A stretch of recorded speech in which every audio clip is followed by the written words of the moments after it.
I make it a point na meron ako affirmation sa kanya, I give gifts, mga ganyan.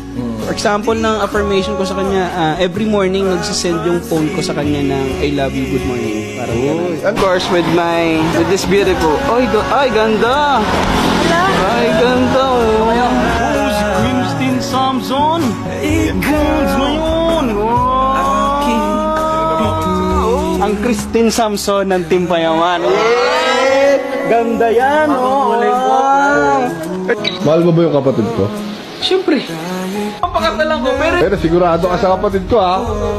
Dilapla. Tadyo, Tito Bal, pwede na po ba akong magpakasal sa anak niya?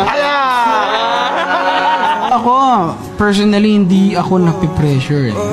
Kasi kahit anong mangyari, naipagrelasyon ako para pakasalan ng tao. She's talking about, alam mo yung kasal nila. Sabi ko, so you want to talk about marriage? Nangyari. Ako nagdadrive eh. Oo, tama.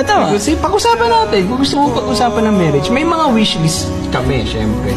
Si Venice, ang dali lang din kasi niyang dalhin. Kahit ano. Oo, kahit ano din siya. Sa kaya ko yan eh. Tara, gawa tayo anak, ang boring eh. Sabi ng kuya mo, puti.